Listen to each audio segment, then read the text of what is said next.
Laughter and melodies filled the air, asterisk, asterisk, creating a picture-perfect scene for what was supposed to be the happiest day of my life. My name is Juniper, and as I stood there in my stunning white gown, I felt like a queen, as if I were living in a dream. Everything seemed perfect until, in a blink, it all shattered. Juniper, dear, could you come here for a moment? My mother-in-law's voice cut through the joyful atmosphere like a knife. It was sharp, more like a command than a request. I exchanged a quick smile with my friend and excused myself, sensing something off in the way my mother-in-law stood, rigid and tense, her smile not quite reaching her eyes. "What is it, Amber?" I asked politely, forcing a calm tone into my voice, even though her posture screamed trouble. Her eyes locked onto mine, her words as cold as ice. "It's the way you look at me, Juniper," she said with an air of accusation. "I know contempt when I see it, and you wear it on your face as plain as day. I'm your husband's mother. I deserve respect, not this silent disdain." I blinked, caught off guard by her sudden confrontation. My heart pounded, and my thoughts scrambled to make sense of her accusation. "Amber, I think you're mistaken. I respect you deeply," I responded, confused and unsure of where this hostility was coming from. She scoffed, her expression hardening. "Respect? Ha! I've seen the way you roll your eyes when I speak. I hear those sighs, Juniper. You act like I'm invisible. You've even managed to turn my son against me." Her voice rose, and nearby guests started glancing our way. The weight of their stares was impossible to ignore. I tried to keep my composure, though my nerves were fraying. Just as I opened my mouth to respond, Silas, my new husband, appeared beside us, concern etched on his face. "Mom, what's going on?" he asked, looking from me to his mother, confusion clouding his expression. Amber didn't miss a beat, clutching Silas's arm dramatically. "Your wife, Silas. She's been treating me with nothing but disrespect. And today, of all days, she's been the worst." Her voice cracked with emotion as tears welled in her eyes. Silas turned to me, disbelief flickering in his gaze. "Juniper, is this true?" His voice was cautious, as if he couldn't fully grasp what was unfolding. "No, it's not true," I said firmly, keeping my tone steady despite the whirlwind inside me. "I've done nothing to disrespect her. She's making this up." Amber tightened her grip on Silas's arm, her tears now flowing freely. "I'm your mother, Silas. Do you think I would lie to you?" she cried, her voice trembling with a mix of anger and heartbreak. Silas's expression shifted, concern morphing into something darker, something I hadn't seen before. In a swift, shocking movement, he reached down, removed his shoe, and struck me on the head with it. The sound echoed through the silent room, freezing me in place. My hand flew instinctively to my scalp, which now stung from the impact. Gasps rippled through the crowd, but no one moved. I stood motionless, a storm of emotions crashing within me. Shock, hurt, betrayal, and anger swirling all at once. For a moment, I couldn't find the words. "How could you?" I whispered, the question not just for Silas, but for the universe itself. It was a plea for understanding. How had things spiraled so far out of control? Realizing what he had done, Silas stammered, "Juniper, I didn't mean it. I was just—" I cut him off, my voice steady despite the tears welling in my eyes. "No, Silas. You've shown me exactly who you are." The sting from his blow was nothing compared to the heartbreak of knowing that the man I'd married was capable of such cruelty. Turning away from him and his mother, I faced the guests, many still staring in stunned silence. "I'm sorry you had to witness this," I said, holding my head high despite the chaos inside me. "Please, enjoy the celebration. I just need a moment alone." Without waiting for anyone to respond, I walked away, my heart heavy with the weight of what had just happened. The music had stopped, and the joyful atmosphere that once filled the room had evaporated, leaving only awkward silence and hushed whispers in its wake. I stepped outside, needing a moment away from the noise and the chaos. The cool air hit my skin, grounding me, though my thoughts raced uncontrollably. How had everything gone so wrong? Just moments earlier, I was filled with happiness, thinking I was beginning a beautiful new chapter in my life. Now, it felt like that chapter had ended before it even began. I found a quiet corner away from prying eyes, trying to collect my thoughts. Ember's accusations, Silas's betrayal, the judgmental stares from the guests, it all felt too much to handle at once. I couldn't shake the question that lingered in my mind. Could I really stay in this marriage after what had just happened? Could I trust Silas ever again? Tears stung my eyes, but I fought them back. Crying wasn't going to solve anything, and I wasn't going to let this moment break me. I needed time to think, to process, and most importantly, to decide how I wanted to move forward. But one thing was clear, this was a turning point. My perfect day, the dream I'd held onto, was gone. In its place was something darker and much harder to face. I knew deep down that I couldn't go back to how things were. I had to figure out my next step, even if that meant doing it on my own. As I made my way back toward the bridal suite, I could hear the whispers following me, swirling like an unwanted shadow. But I refused to let them weigh me down. I kept my head high, knowing that this wasn't the end for me. No, this was the beginning of something new. Once I reached the privacy of the suite, I allowed the emotions I'd been holding back to surface. The tears came, but they weren't just tears of pain. They were also tears of resolve. I wouldn't let this moment define me. I wasn't going to be a victim. Instead, I would rise above it. A plan started to take shape in my mind, clear and unshakable. I wasn't going to let Silas and his mother get away with what they had done. The first step was to gather evidence, proof of the way they had treated me, proof no one could deny. I knew exactly who to call. Roman, a private investigator with a reputation for being both discreet and relentless, was just the person I needed. With him on my side, I would uncover the truth, no matter how deeply it was buried. I reached out to Roman without hesitation, knowing that he was the only one capable of helping me with such a delicate situation. His reputation for being both discreet and thorough made him the perfect choice. "Roman, I need your help," I told him, trying to keep my voice steady. "My husband Silas and his mother haven't exactly been kind to me, and I need proof of their behavior."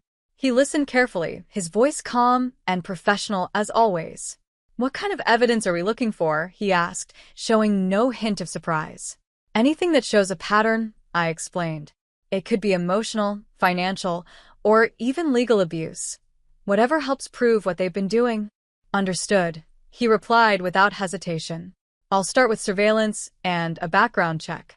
I'll dig into their history, their finances, everything. You'll get the evidence you need." With Roman on my side, I felt a spark of control ignite within me.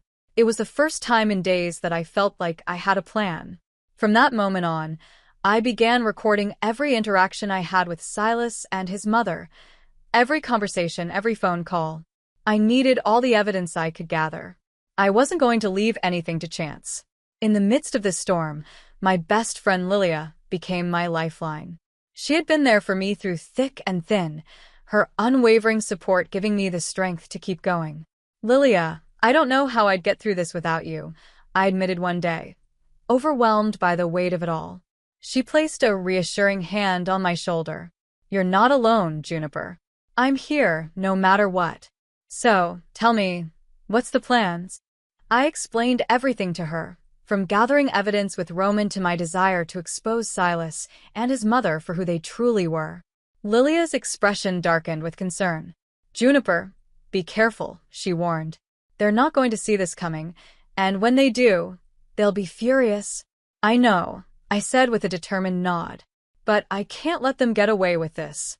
Over the next few weeks, the pieces of the puzzle started falling into place. The phone recordings revealed how Silas's tone often shifted from cold to demeaning, his words dripping with subtle threats. Meanwhile, Roman uncovered alarming financial documents showing just how much control Ember had over Silas's assets. Some of the transactions seemed shady, hints of possible fraud lurking between the lines. One evening, Lilia and I sat together, combing through the growing pile of evidence. As we flipped through bank statements and emails, something jumped out at me. "Lilia, look at this," I whispered, pointing to a series of suspicious transfers. They're moving large sums of money, but where is it all going? Lilia leaned closer, scanning the emails. It sounds like they're planning something, but we don't know it yet. We need to connect the dots, I muttered, feeling the weight of everything slowly closing in. This wasn't just about emotional abuse anymore. There was a much larger scheme unfolding beneath the surface. Lilia's eyes widened. Juniper, this is bigger than we thought, she whispered, her voice tinged with both excitement and fear. The more I uncovered, the clearer it became that Silas and his mother were hiding something serious, something illegal. They weren't just toxic. They were involved in a web of lies and manipulation far beyond what I had imagined. Each day that passed, I felt more determined to see this through. I wasn't just collecting evidence for myself anymore. I was exposing a story of betrayal, deceit, and crime. Silas and his mother had spent years weaving this elaborate web, but now I had the power to unravel it all. One day, as I reviewed the documents again, the truth hit me like a bolt of lightning. Lilia, I think they're embezzling funds from Silas's company, I whispered, my heart racing. These documents, they're incriminating. Lilia's face grew serious. Juniper, this is dangerous, she said quietly. You need to be careful. They're not going to take kindly to being exposed. I know, I replied, feeling a mixture of fear and determination. But I can't back down now. There's too much at stake. This wasn't just about their cruel behavior toward me. It was about something far more serious. I had everything I needed to make a move, and it was time to act. The time had come to take control of my life and make sure they faced the consequences of their actions. Lilia, I said, my voice steady despite the storm brewing inside me. I'm going to expose them publicly. She hesitated, knowing the risks involved. Juniper, that's risky. You're playing with fire. But if anyone can do this, it's you. With Lilia's support and the evidence in my hands, I felt stronger than ever. I wasn't just fighting for my own justice. I was ensuring that Silas and his mother would be held accountable for everything they had done. It was time to bring everything out into the open. I decided to organize a grand event, disguising it as a big announcement. Friends, family, and even a few media contacts were invited. I needed people who would spread the story far and wide once the truth came out. The venue was lavish, buzzing with excitement and curiosity. Everyone was eager to hear what the big news was. As I stood at the front of the room, I took a deep breath, steadying my nerves. The moment of truth had arrived. Thank you all for coming, I began, keeping my voice calm and composed. Silas and his mother stood beside me, their faces lit with pleasant smiles, completely unaware of what was about to unfold. They thought this event was part of their carefully crafted image, a celebration of their success. But they were about to learn the truth. The lies they had built their lives on were about to come crashing down around them.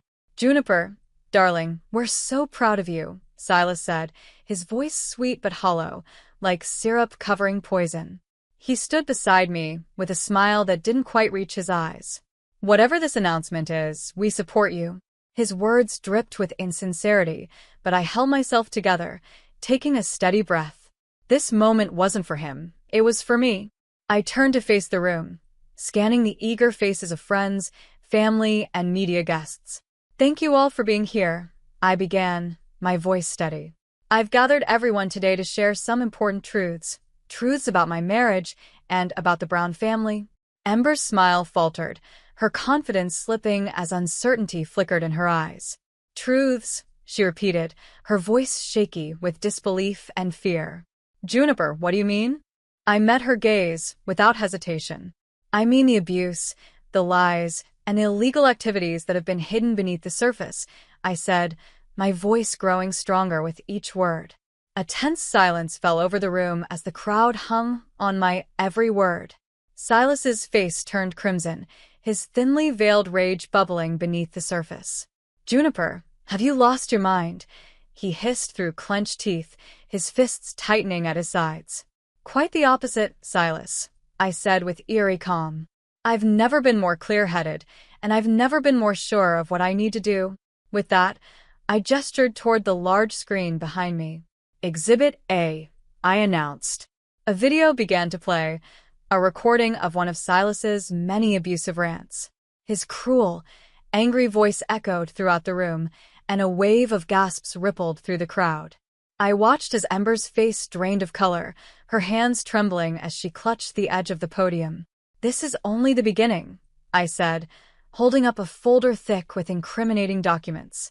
"Here are financial records, evidence of fraud, embezzlement, and lies.